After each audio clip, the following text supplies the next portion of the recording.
Երեմյան կաթնամթերքը ստացվում է սեփական ֆերմայի անարատ բնական առողջարար ակարգի կաթից, կերարտադրությունից մինչև փակ շղթայով կաթնամթերքի ստացում։ Երեմյան կաթնամթերքը վերահսկում է կաթնարտադրության ամբողջ ընթացքը։ Կաթը սեր է, ուժ եւ առողջություն։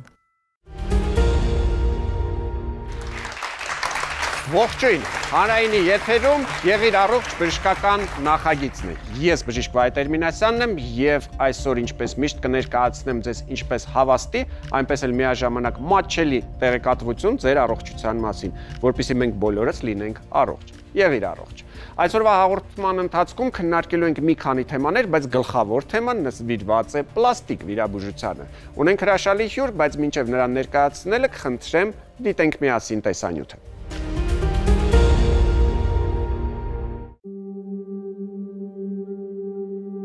Հին Հնդկաստանում ծանր մեղքեր դավաճանությունը, պատժի ձևը քիթ կտրելն էր։ Այդպես Հնդկաստանում կարճ ժամանակում հայտնվեցին հարյուրավոր խեղված դեմքով մարդիկ։ Հնդկական Այուրվեդա գրքում նշվում է, որ դեռևս մեր թվարկությունից առաջ 6-րդ դարում հնդիկ բժիշկները կարողանում էին մարդու այտից կամ ճակատից մաշկային հյուսվածք վերցնել եւ նոր քիթ ստանալ։ Պլաստիկ վիրաբուժությունն իհարկե ծնունդ առավ շատ ավելի ուշ։ Հարոլդ Գիլիսին են համարում պլաստիկ վիրաբուժության հայր։ Գիլիսին հաջողվեց 11,000 վիրահատություն կատարել եւ փոխել 5,000 զինվորի ճակատագիր, որոնք ռազմաճակատից վերադարձել էին խեղված եւ անճանաչելի արտաքինով։ Գիլիսը Քեմբրիջում հիմնում է հատուկ զինվորական հոսպիտալ, որտեղ վիրահատում է անգլիացի եւ ֆրանսիացի զինվորներին։ Հենց առաջին համաշխարհային պատերազմն էլ դարձավ ժամանակակից պլաստիկ վիրաբուժության զարգացման խթան։ Իհարկե, այդ տարիներին ոչ բոլորն էին համարձակվում գնալ պլաստիկ վիրահատության։ Շատերը նախընտրում էին պրոթեզ դիմակները, դեմքի խեղումը թաքցնելու համար։ Այն պայմաններում, երբ հակաբիոտիկները դեռ չէին հայտնագործվել, Գիլիսը մեծ ռիսկի էր դիմում, կատարելով մաշկի փոխպատվաստում, փորձելով վերականգնել զինվորների խեղված դեմքերը։ 1916 թվականին առաջին համաշխարհայինի թեժ մարտերից մեկի ժամանակ շարքային նավաստի Վիլի Վիկերիջը ստորին ծնոտի վիրավորում է ստանում։ Գիլիսն անցնում է գործի, կրծքավանդակից մաշկ է վերցնում եւ փոխպատվաստում ծնոտի հատվածում։ Մի քանի տարի անց երկարատև վերականգնումից հետո նավաստի Վիլիի դեմքը գրեթե լիովին վերականգնվում է։ Այն, ինչ ծնունդ առավ պատերազմի սարսափներից, շուտով դարձավ նորաձևության գործիք։ Էսթետիկ նպատակով պլաստիկ վիրահատությունն իր հաղթարշավը սկսեց Հոլիվուդից։ Առաջին համարձակներից էր Մերիլին Մոնրոն, որի վիրահատած քիթը կարճ ժամանակում դարձավ գեղեցկության չափանիշ։ Հետո 20-րդ դարի մեծագույն հայտնագործություններից սիլիկոնի շնորհիվ 1962-ին ամերիկացի բժիշկ Թոմաս Քրոնինը ստեղծեց կրծքի առաջին իմպլանտը։ Այսօր պլաստիկ վիրահատությունները կատարելագործվել են։ Ուսումնասիրելով 110 երկրի փորձ, Պլաստիկ վիրաբուժության համաշխարհային կոնգրեսը ներկայացրել է ամենապահանջված վիրահատությունների հնգյակը 2023-ի դրությամբ։ Լիպոսակցիա, կրծքի վիրահատություն, կոպերի վիրահատություն, որովայնի ձգում, քթի վիրահատություն։ Իդեպ բնակչության թվի հարաբերակցությամբ ամենաշատ վիրահատություններն այսօր արվում են Հարավային Կորեայում։ Ամեն 5-րդ հարավ կորեացին կյանքում գոնե մեկ անգամ դիմել է պլաստիկ վիրահատության։ Դե ինչ հարգելի հեռուստատեղներ, ներկայացնենք մեր այսօրվա առաջին հյուրին, պլաստիկ վիրաբույժ Հայկ Ենոքյանն է այսօր մեր հյուրը։ Եվ այսպես մենք խոսում ենք գեղեցկության մասին, պլաստիկ վիրաբուժության հիմնական նպատակն է մարդուն ավելի գեղեցիկ դարձնել։ Մինչև սկսելը ուզում եմ, որպեսզի մեր հանդիսատեսը նաև հեռուստադիտողը գուցե մտքում քվեարկի ու ասի, արդյոք նախատեսում է կյանքի ընթացքում ինչ-որ էտապում թեկուզ կատարել պլաստիկ վիրահատություն։ Հիմա քանի գնում է քվեարկությունը, ձեր կարծիքով մոտավորապես մարդկանց քանի տոկոսն է մտածում, որ ինքն ունի դրա անհրաժեշտությունը։ Դժվար հարց է, որովհետև նման հաշվարկ երբևիցե չի արվել, այսինքն դա սուբյեկտիվ կարծիք կլինի, բայց ես ենթադրում եմ, դուք որտեղ ասենք հավաքույթ է լինում, նստում եք, վեր եք կենում, այսպես ասած, եւ մարդիկ գիտեն, որ դուք պլաստիկ վիրաբույժ եք, քանի տոկոսն է գալիս ասում, այն քիթս արժի օրինակ վիրահատել թե չէ։ Հետաքրքրում է բոլորին։ Բոլորին։ Այո։ բայց ռեալ որոշում կայացնեն եւ իրականացնեն, այո, կարծում եմ, որ ազգաբնակչության շատ մոտավոր 10-ից 15%։ 10-ից 15%, բայց էլի մեծ թիվ է։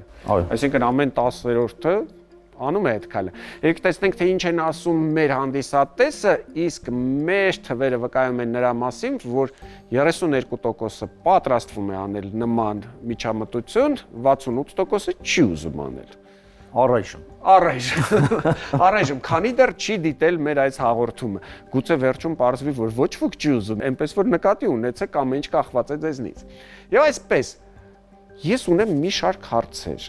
Միշտ ինձ հետաքրքրում է, երբ որ մենք խոսում ենք գեղեցկության մասին,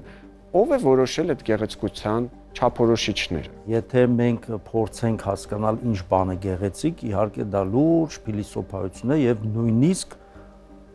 մաթեմատիկական հաշվարկներ, որը դեռ դավինչին է։ Դա պլաստիկ վիրաբույժի ճաշակն է։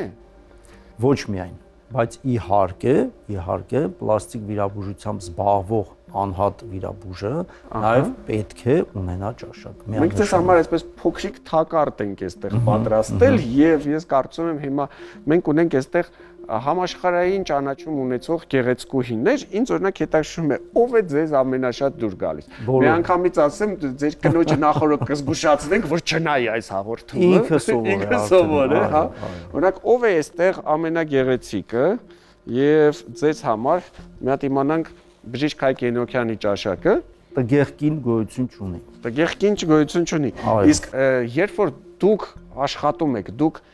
մտքում ուզում եք օրինակի համար ինչ որ մեկին նմանացնել Մերլին Մոնրոյին կամ Քիմ Քարդաշյանին, թե դուք տվյալ մարդու համար փորձում եք ստեղծել լավագույն տարբերակը։ Կպատասխանեմ Միքելանջելոյի խոսքերով։ Ճնշում այն։ Երբ իրեն հարցրեցին ոնց եք ստանում այդպես գեղեցիկ արձաններ, ինքը ասաց շատ հեշտ, որ ասացին ոնց, բայց շատ դժվար է ու բոլորը չի որ կարողանում են քանդակել, ասենք ժայռի կտորից գեղեցիկ քանդակ, հա։ Ասաց ես ընդամենը հանում եմ այն, ինչը ավելորդ է, տակը մնում է այն, ինչը պետք է լինի գեղեցիկ։ Եկեք տեսնենք, թե ինչ է ստացվում Հայկ Ենոքյանի աշխատանքի ընթացքում, մենք ունենք այստեղ մի քանի նկարներ մինչև եւ հետո փորձենք հասկանալ իսկապես այնինչ ավելորդեր դա եք անել ընդունելի տարբերակներ են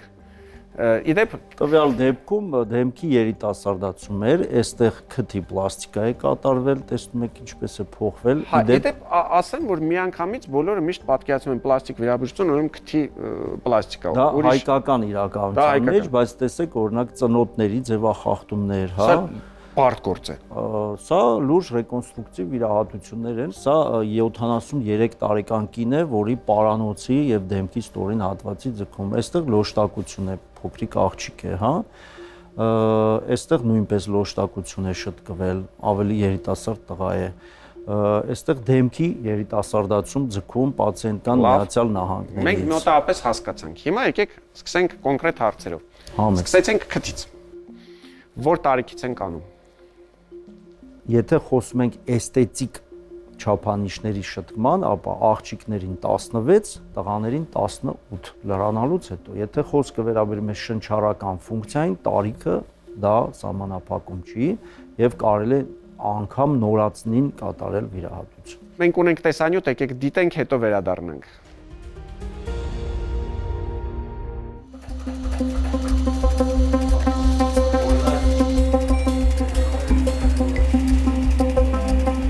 Բուժարուն դիմել է մեզ խնդրանքով ապահովել շնչառություն, քանի որ քիթը նախկինում վիրահատված է եղել, նաև տարել է տրավմա, ունի գլխացավեր եւ մենք հետազոտել ենք, հայտնաբերել ենք, որ կա միջնապատի պերֆորացիա թափածակում, ունենք հիպերտրոֆիկ ռինիտ, այսինքն խեցիները մեծացած են, ինչպես նաև հայմորյան ծոցում արկա է կիստա։ Հիմա մենք կատարել ենք էնդոսկոպիկ վիրահատություն, ինչպես տեսնում եք, ամեն ինչը մենք տեսնելու ենք էկրանի վրա։ Միջև վիրահատությունը հիվանդը ստացել է դեղորայքային բուժում, հակաբորբոքային,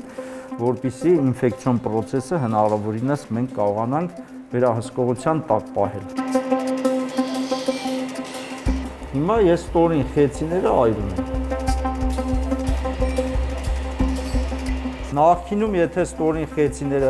ուղղակի հեռացնում էին, ապա ներկայումս հաշվի առնելով մեր կլիմայական փոփոխությունները, որ Երևանի օդը շատ չոր է եւ փոշոտ, փեցիները չի հեռացվում, այլ կատարում ենք նրանց փոքրացում, այսինքն հիվանդը սկսում է լավ շնչել, միևնույն ժամանակ օրգանը պահպանվում է,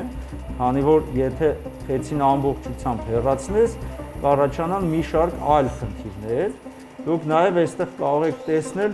նախկինում կատարած վիրահատության արդյունքում, որ առաջացել է միջնապատի պերֆորացիա, թափածակում։ 20 տարի առաջ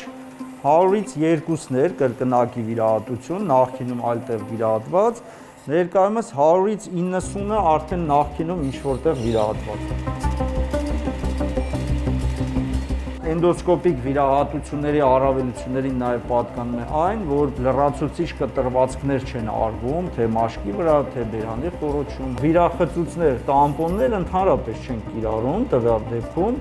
այսինքն հիվանդը հենց սկզբից քթով շնչում է, օգտագործում ենք անհրաժեշտության դեպքում սիլիկոնե խողովակներ, որոնք հնարավորություն են տալիս պացիենտին հենց սկզբից շնչել։ Պացիենտը կարող է նույնիսկ նույն օրը գնա տուն, քանի որ ատրավմատիկ վիրահատության արդյունքում մենք ունենում ենք ավելի թեթև հետվիրահատական ընթացք։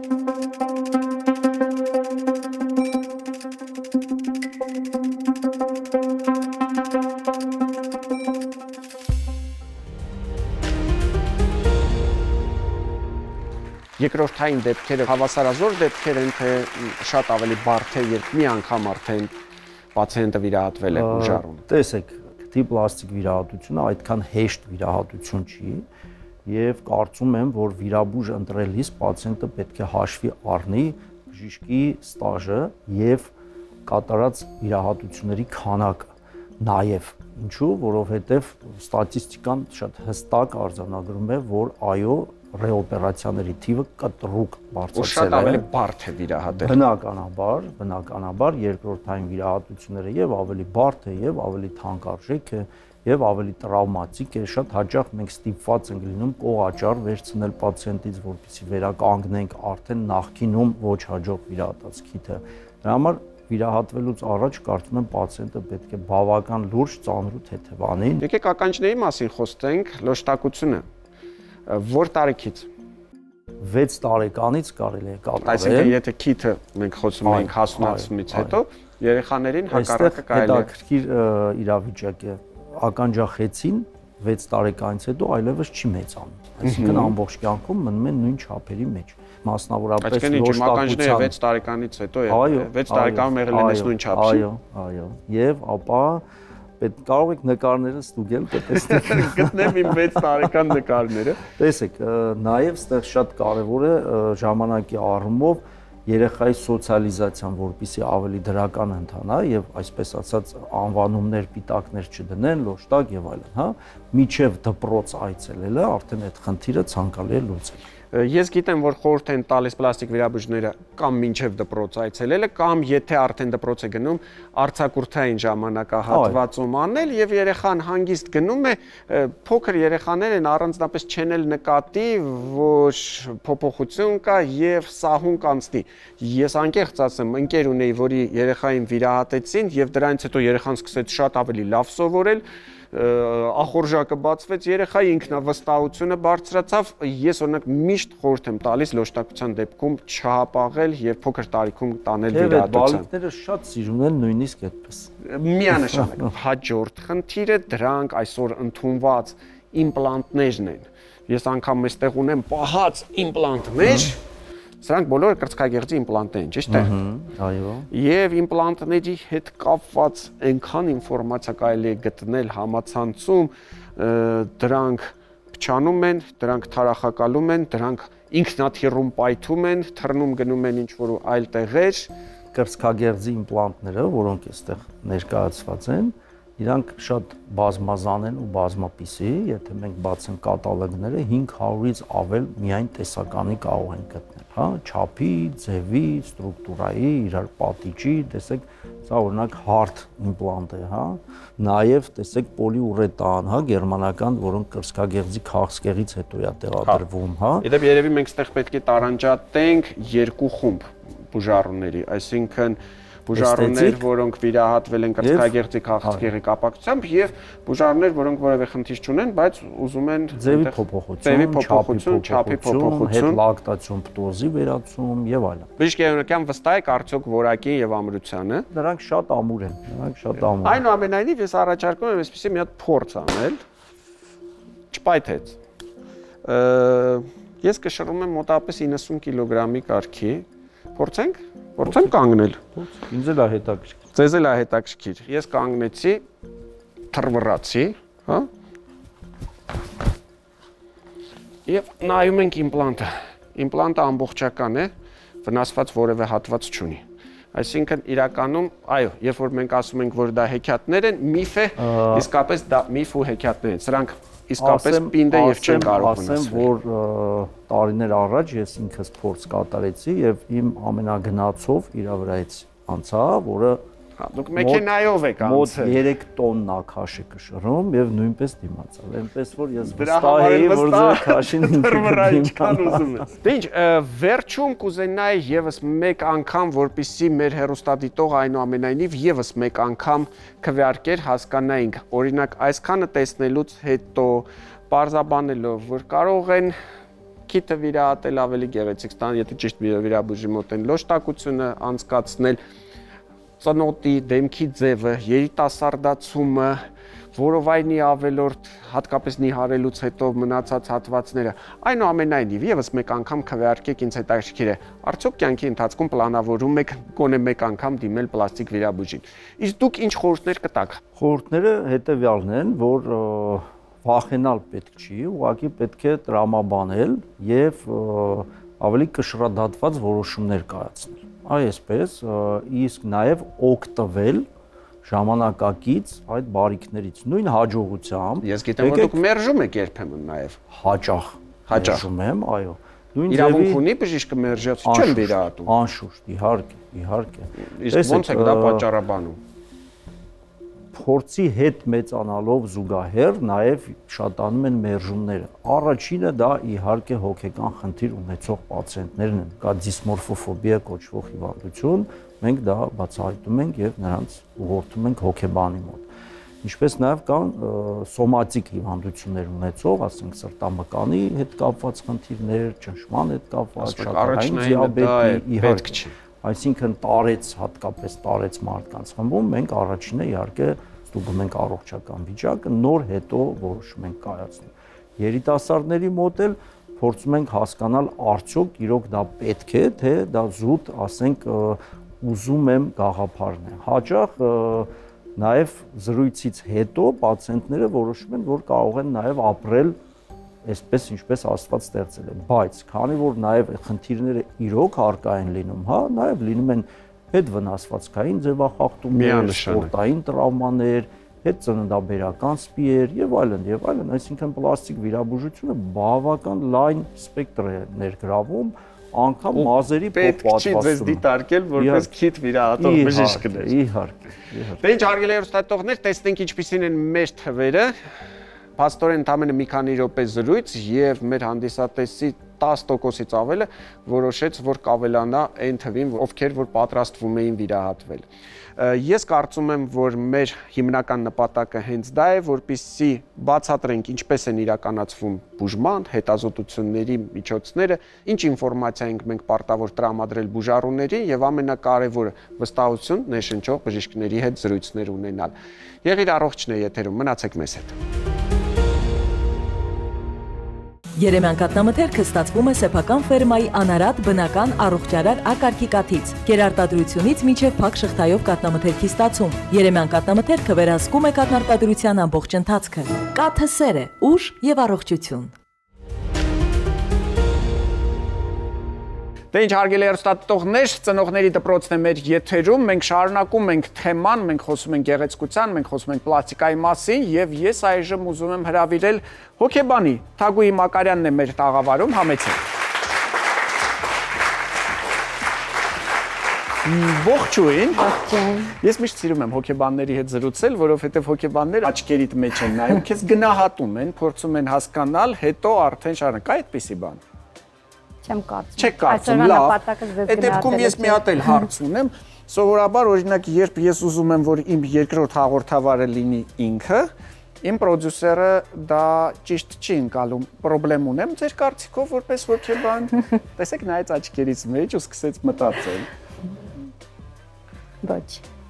Տեսակ, չունեմ պրոբլեմ։ Շարունակենք հաղորդումը, մենք խոսում ենք երեխաների մասին եւ փորձում ենք հասկանալ, որ տարիքում է երեխան սկսում գնահատել իր արտաքինը։ Այսինքն, մեզ համար իհարկե անշուշտ մեր երեխաները ամենագեղեցիկն են, ամենակատարյալն են, բայց կան օբյեկտիվ ցուցանիշներ։ Դուք կարող ես նայել ու հասկանալ, որ օրինակ այս երեխայի ականջները մի քիչ ավելի մեծ են, քիթը այդքան էլ գեղեցիկ չի, ընկել է, վնասվածքներ ունի եւ ուզում ես երեխային օգնես, հոգեբանորեն օգնես առաջին հերթին, հետո նաեւ գուցե տանես պլաստիկ վիրաբույժի մոտ։ Երեխայի արտաքինի գնահատումը եկեք բաժանենք որոշակի տարիքային փուլերի, որովհետեւ տարբեր տարիքային փուլերում երեխան տարբեր կերպ է դրսևորում իր արտաքինի գնահատումը, հա։ Օրինակ 3-ից 5 տարեկանում երեխան սկսում է արդեն ճանաչել իրեն եւ անջատել իրեն որպես առանձին ես, հաճախ խոսել իր մասին եսի անունից, եւ դա այն տարիքն է, երբ որ ինքը շատ գնահատում է արտաքինը, երբեմն արտահայտվում է դրա մասին, որ ես սիրում եմ իմ մազերը, ես սիրում եմ իմ աչքերը, եւ մուլ հերոսներ կան այդ տարիքում, որ սիրելի են երեխաների համար եւ նույնիսկ նույնանում են նրանց հետ փոխելով անունները, այսինքն գնահատում են ոչ միայն իրենց, այլ նաեւ ինքն իրեն է այդ անունը։ Այո, որովհետեւ ուզում է ինքն էլ այդքան գեղեցիկ լինել։ Դիրքորոշումները եւ համոզմունքները այդ տարիքում երեխայի իր մասին ձևավորվում են ընտանիքում ծնողների որոշակի մեկնաբանությունների արդյունքում, երբ որ հաճախ լսում է երեխան, որ ինքը գեղեցիկ է, ինքը ունի գեղեցիկ մազեր, գեղեցիկ աչքեր, դա դառնում է սեփական պատկերացումը սեփական անձի մասին։ Դրա համար շատ կարևոր է այն միջավայրը, որտեղ երեխան մեծանում է, որովհետև ինքնաընկալումը, ինքնագնահատումը հենց այս միջավայրում է ձևավորվում։ Պետք է երեխային անընդհատ ասել, որ ինքն ամենասիրունն է։ Մենք այստեղ շատ չափազանցությունների մեջ կընկնենք, որովհետև օրինակ հոգեբանի սենյակում հաճախ ինձ մոտ հյուր են գալիս այցելու բալիկներ թագը գլխին եւ պարզվում է, որ իրեն տանը ասում են թագուհի եւ ինքը այսպես էլ ներկայանում է հասարակության մեջ, որ ինքը թագուհի է։ Միգուցե որոշակի միջավայրերում դա երեխայի սպասումները արդարացվում են, ինքը այդպես էլ ընկալվում է, բայց ես կարծում եմ հասակակիցների շրջանում նա շարքային բալիկ է, ով բնականաբար չի կարողանալու բավարարել այն սպասումները, ինչ որ ունի։ Բայց շարունակելով արտաքինի գնահատման տարիքային փուլերը, ընդգծենք, որ 6-ից 7 տարեկանում, երբ որ արդեն ձևավորվում է երեխայի ինքնագնահատականը, նա ոչ միայն իրեն գնահատում է, կարողանում է իր արտաքինը գնահատել, այլ գնահատում է որոշակի համեմատությունների մեջ։ Ես էլ եմ ուզում ունենալ այսպիսի ականջներ, իմ ականջները տգեղ են, ես էլ եմ ուզում ունենալ այսպիսի հասակ, ես ցածրահասակ եմ։ Այս տարիքում եւս այն դիրքորոշումները երեխայի արտաքինի հետ կապված, որոնք արձանագրում են ծնողները շեշտելով նրա ոչ միայն առավելությունները, այլ ինքնարժեք առհասարակ կարողությունները, հմտությունները, այլ ինչ որ ահա իրոք լավ կլիներ մի քիչ բարձրահասակ լինեիր, հա, մոտավոր իհարկե դա երեխայի ինքնագնահատականի վրա ազդող գործոն է դառնում։ Օրինակ քիչ առաջ մեր պլաստիկ վիրաբույժը ասում էր, որ մինչև նախադպրոցական տարիքն արդեն արժե ականջների խնդիրը երեխաների լուծել, տանել վիրահատության։ Օրինակ դուք խորհուրդ կտաք որպես հոգեբան այդ տարիքի երեխային գնալ պլաստիկ վիրահատությունների, որպեսզի դպրոցում որևէ մեկը անուններ չդնի, չծաղրի։ Հասկացա ձեզ, իրականում թե օրինակ հակառակը երեխային համոզել, ասել, չէ, գիտես, դա բացարձակ խնդիր չի։ Դու շատ գուցե քո ականջները բոլորի նման չեն, բայց դա թերություն չէ։ Գուցե քո ականջները բոլորի նման չեն, բայց դու շատ ավելի գուցե ավելի խելացի ես, ավելի լավ ես սովորում։ Այ ո՞րն է ճիշտ տարբերակը ծնողի։ Իրականում դա կարծում եմ մի քիչ կարծրատիպային է, երբեմն մեծ թվում է, որ երեխան կարող է շատ ներշնչվել եւ դա իր ինքնաընկալման վրա անդրադառնա, հա, այդ այն էլ նախադպրոցական տարիքում, որ հաճախ այդ ինքնակննադատությունը սեփական արտաքինի հետ կապված այնքան էլ վառ արտահայտված չի։ Միգուցե դեռահասության տարիքում դա առավել ընդգծված է, որովհետև դեռահասության տարիքում պայմանավորված շատ տարբեր ֆիզիոլոգիական եւ հորմոնալ փոփոխություններով դեռահասի ուշադրությունը ավելի է կենտրոնացած արտաքինի վրա։ Բայց նախադպրոցական տարիքում կարծում եմ դա այդքան ահազանգող չի, բայց եթե ծնողները դիտում են դա որպես խնդիր, դա կարելի է քննարկել երեխայի հետ կամ ուղղակի լինել զգայուն, թե երեխան ինչ է մտածում դրա մասին։ Եվ եթե երեխան կիսում է ծնողների այդ համոզմունքը, այսպես ասած, որ այո, լավ կլիներ, որ ականջները ավելի փոքր լինեին կամ այլ կառուցվածք ունենային, այդ դեպքում երեխային պետք է տրամադրել միջամտությանը, վերցնել նրանից ժամանակ, այսինքն երբ ես դու ուզում, որ մենք դա կազմակերպենք։ Երեխայի հետ գնալ մի հատ մանկական հոգեբանի մոտ, զրուցել ու հոգեբանից հարցնել։ Օրինակ դուք կարող եք ասել իրականում երեխան ուզում է, չի ուզում, ինքն իրեն ինչպես է գնահատում։ Դա արդեն կարծում եմ հաջորդ փուլն է, սովորաբար հոգեբանի մոտ արդեն հայտնվում են այս հայցով, երբ որ դա ընտանիքում եղել է որոշակիորեն քննարկված թեմա կամ երեխային օրինակ դպրոցում ենթարկել են ծաղրանքների, այսինքն հաճախ միջավայրն է դրդում մեզ կենտրոնանալու մեր այս կամ այն արտաքին տեսքի վրա։ Դա հաջորդ հարցն էր։ Երեխային դպրոցում ծաղրանքի ենթարկեցին, ասացին, չգիտեմ, օրենք չունես ականջներ։ Ինչ պետք է անի ծնողը։ Ծնողը պետք է գնա, այսպես ասենք, հաշիվ մաքրի դպրոցում, բողոքի ուսուցիչներին, զանգահարի այդ նեղացնող երեխայի ծնողներին, ասի ինչու է ձեր երեխան այսպես բան, թե ուղղակի զրուցի իր բալիկի հետ, համոզի, որ խնդիր չէ, օրինակ ինչ եք դուք խորհուրդ տալիս, որպես հոգեբան։ Եթե չծայրահեղացնենք, ապա այսպես կասեմ, ոչ բոլոր ձեր օրինակին հետևելով էլի ականջացենք, ոչ բոլոր մեծ ականջներով երեխաներն են ենթարկվում այս ծաղրանքների։ Սովորաբար դրանք այն խոցելի երեխաներն են, ովքեր արդեն իսկ ունեն ինքնագնահատականի հետ կապված խնդիրներ, ավելի անվստահ են, ավելի խոցելի են եւ բնականաբար նրանք են բարձրացնեմ իմ երեխայի ինքնագնահատականը։ Այո, ինչպես բարձրացնել, շեշտել, որ դու քո մեծ ականջը չես, հա, նույնիսկ եթե դու ունես մեծ ականջներ, որոնք տարբերվում են, մեզանից յուրաքանչյուր ունեն տարբերություններ, այնպես ինչպես իմ մաչքերի գույնը տարբեր, քո մազերն են տարբեր իմ մազերից, մենք յուրաքանչյուրս տարբեր ենք։ Դա քո տարբերությունն է, բայց դա քո արժեքը չէ։ Քո արժեքը քո ընկերասիրությունն է, քո բարությունն է, քո բազմաթիվ կարողություններն են։ Լավ կլինի, որ մենք ամբողջակ քո խելքն է, այո, ու լավ կլինի, որ մենք փորձենք երեխային էլ օգնել, որպեսզի ինքը իրեն ընկալի որպես իր ողջ ինքնությունը, որպեսզի ամեն երեխա ճիշտ է, չչափազանցված, բայց գնահատի ինքն իրեն, իր արժեքը իմանա, որովհետև իրականում այո, մենք մեր երեխաներին համարում ենք ամենալավը, բայց չկան վատ երեխաներ, ցանկացած երեխայի մեջ կարելի է գտնել հրաշալին ու ցանկացած երեխային համոզել, որ ինքը անկրկնելի է։ Այս կամ այն ձևով։ Համոզելը միգուցե անուղղակի այդպես է հնչում, բայց մենք ինչպես ենք դա անում։ Մենք դա անում ենք քայլ առ քայլ, երբ որ ծնող այն միջավայրը, որտեղ գտնվում է երեխան, պարբերաբար ամրապնդում է, հա, դրական արձագանքներով, թե ինչն է լավ ստացվում, ինչքան լավ հաջողվեց, այսինքն պարբերաբար մենք ցանկալի վարքագծին անդրադարձներ ենք անում, բնականաբար այսպես ձևավորում ենք երեխայի մոտ առողջ ինքնագնահատական, որը հետագայում կձևավորի ինքն իր մասին որոշակի կառուցողական կարծիք եւ հակառակը, երբ որ մենք կենտրոնացնում ենք երեխայի ուշադրությունը իր ձախողումների, հա, նույնիսկ վարքային առումով, ձախողումների վրա կամ ասում ենք, հա, լավ կլիներ մի քիչ այսպեսին լիներ, մենք բնականաբար ինքներս ենք նպաստում այդ ինքնագնահատականի ցածր լինելուն։ Իմ հյուրն այսօր Թագուհի Մակարյանն էր, մենք խոսում էինք երեխաների ինքնագնահատականի մասին։ Շնորհակալություն, սիրեք ձեր երեխաներին, միշտ նրանց կողքին եղեք։ Ու իմացի, օրինակ, ես քեզնից հաստատ ավելի խելոք եմ։ Մնացեք մեզ հետ։ Սմիկ հաճույքը մնանք առողջ հատվածն է մեր հաղորդման եթերում, իմ հյուրն այսօր եւ այն պետական բժշկական համալսարանի հիգիենայի եւ էկոլոգիայի ամբիոնի դոցենտ բժշկական գիտությունների տեխնացու Արմեն Մկրտչյանն է, ողջույն բժիշկ Մկրտչյան։ Ողջույն։ Եվ մենք խոսելու ենք այսօր առողջ եղունգների, ամուր ոսկրերի, գեղեցիկ մազեր ունենալու գաղտնիքների մասին։ Ես կարծում եմ, որ մեր հեռուստադիտողը, որը նաև տեսնում է, թե մենք սեղանի վրա ինչ ունենք,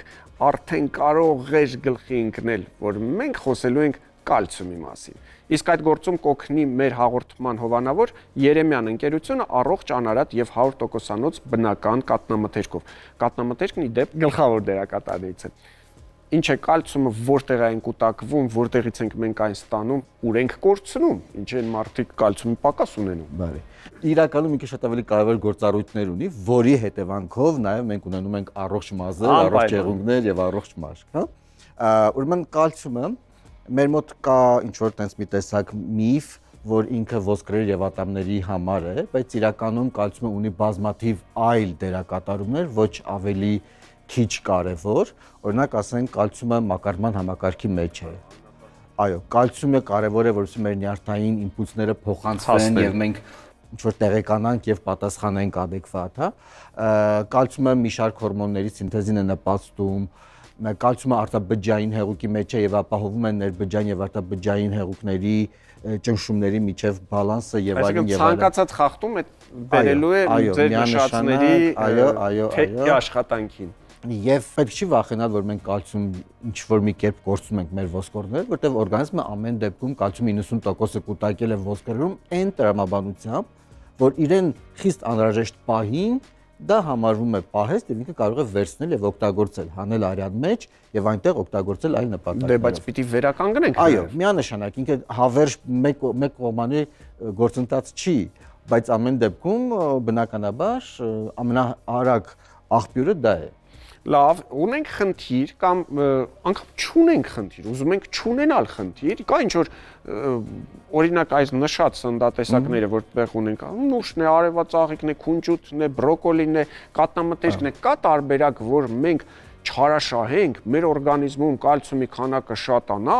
եւ տուժեն ձեր նշած ֆունկցիաները, հակառակ կալցիում, հիպերկալցեմիա օրինակ ունենա։ Հիպերկալցեմիան լրիվ այլ խնդիր է, այլ մակարդակում։ Տեսել եք այդպեսի հիվանդ ընդհանրապես։ Կարդացել եմ շատ։ Բայց բոլոր տեղերում ասում են, որ շատ հազվադեպ հանդիպող իրավիճակ է, որտեղ դրա համար պետք է համընկնեն մի շարք գործոններ, ասենք օրինակ պարաթորմոնի խնդիրը, հա, կարող է այդպես կալցիումա մագնեզիումական փոխհարաբերությունների խնդիրը եւ այլն, հազար տեսակի խնդիրներ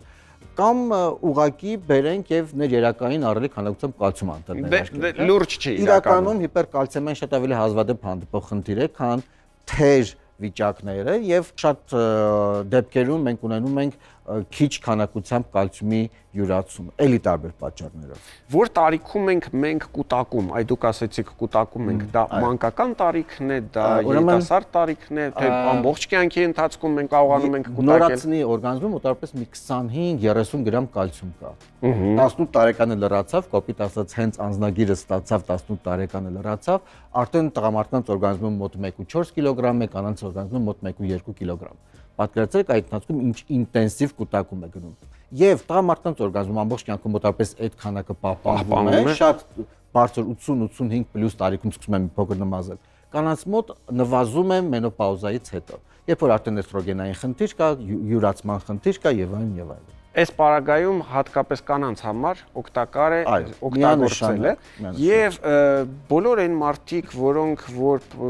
օգտագործել են կամ գնում են դեղատններում, նայում են կալցիումի պրեպարատներ, շատ հաճախ նկատել են, որ կալցիումը համակցվում է վիտամին D-ի հետ։ Ինչ կապ ունի վիտամին D-ն ու կալցիումը, ինչու են այդ երկուսը միշտ գրեթե իրար հետ գնում զուգահեռ։ Իրենք միշտ զույգով են աշխատում, որովհետեւ առանց վիտամին D-ի կալցիումը ուղղակի չի յուրացվելու։ Եվ վիտամին D-ն ունի այստեղ կենսական կարևորություն, կրիտիկական նշանակություն ունի եւ շատ հաճախ այսինքն եթե օրգանիզմում վիտամին D-ի խնդրեմ ունենամ, քիչ լինի, ինչքան ուզում եք կալցիում խմեմ, միևնույն է չեմ յուրացնելու, ոնց խմեմ, այնց էլ կգնա։ Այո, եւ շատ հաճախ այդ նույն օստեոպորոզ կոչվածը, որը ոսկրերի ոնց որ կալցիումական լվացումն է, երբ որ հեռանում է ոսկրերից կալցիումը, դա ոչ թե կալցիումի քիչ քանակների օգտագործումն, այլ վիտամին D-ի անբավարար քանակները կարող են բերել։ Եվ այդ օստեոպորոզը շատ սիրուն կարելի է պատկերացնել, եթե մենք ունենք թանզիվ, ինչ սիրուն գործվածք է։ Իսկ եթե մենք իրան բզկտում ենք, շատ օգտագործում ենք, հյուսում ենք, չենք վերականգնում, մի քանի անգամ օգտագործից հետո ինքը ոնց է բացվում, անցքերը մեծանում են եւ այլևս ինքը ոչ պիտանի է դառնում։ Այդ ոսկրերը մենք մեր այդ վիճակում է հասնում։ Օրական ինչքան կալցի է մեզ անհրաժեշտ։ Դա կախված է տարիքից, կախված է սեռից, բայց մոտավորապես 1000-1200 միլիգրամ։ 1000-1200 միլիգրամ, ինչքան նուշ է պետք ուտել 1000-1200։ Իրականում պետք չի մեկ աղբյուրի վրա ֆիքսվել, բայց ես ասեմ, օրինակ մեկ բաժակ մածունը, մեկ բաժան կաթ մոտ 300-350 միլիգրամ տալու է մեզ։ Այսինքն մեկ բաժակ կաթը ընդ որում կապ չունի թե մենք ինչ յուղանությամբ կաթ ենք խմում, այն առումով որ կալցիումի քանակը չի նվազում։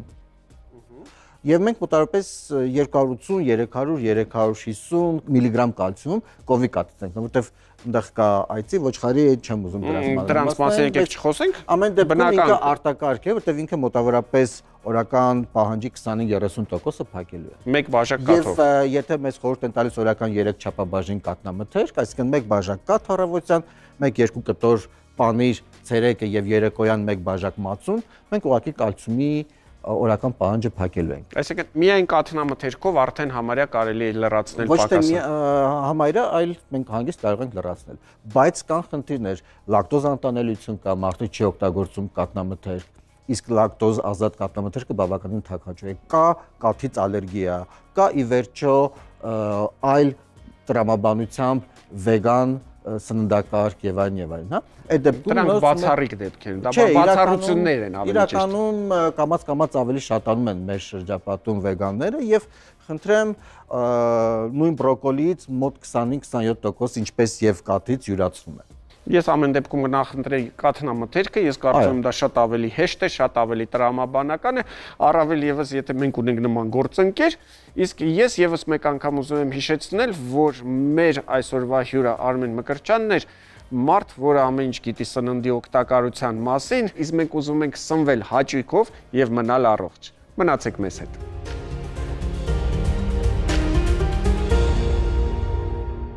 Ողջույն, ձեզ հետ գեղեցկության արվեստն է, այսօր խոսելու ենք կելոիդ սպիներից։ Կելոիդ սպիները իրենցից ներկայացնում են շարակցական հյուսվածքի գերաճ, ունենում ենք մաշկի մակարդակից բարձր, կարծրացած, պնդացած, մուգ կարմրավուն կամ մուգ շագանակագույն երանգով կելոիդ հյուսվածք։ Կելոիդ սպիների առաջացման պատճառ կարող են լինել իմուն համակարգի ընկճումը, հորմոնալ շեղումները, միկրոտրավմաները, մեղվի խայթոցից առաջանալ, կարող է լինել վիրաբուժական միջամտություններից հետո, երբ սպին վերածվում է կելոիդ սպիների։ Ինչ ենք անում նման դեպքերում։ Հիմնական մեր նպատակը այդ կարծրացած ֆիբրոզված հատվածը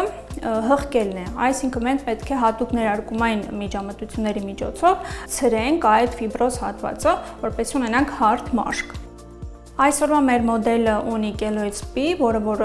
ուսագոտու հատվածում է տեղակայված, կատարելու ենք ներարկում, ներարկումների ինտերվալը 14-ից 21 օրը մեկ անգամ, կախված կելոիդի մեծությունից, կախված վաղեմությունից, անհատական է, մոտավորապես 4-ից 5 միջամտությունը ներարկումային տարբերակով բավական է կելոիդ սպին լիովին հղկելու համար։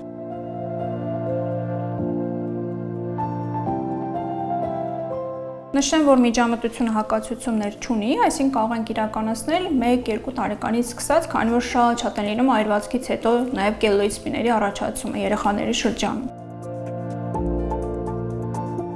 Ցանկալի է կելոիդ սպիների դեպքում դիմել ավելի վաղ, որպեսզի չունենանք տարածում, որպեսզի չունենանք էլ ավելի բարդացած դեպքեր եւ հեշտ կարողանանք վերահսկել process-ը։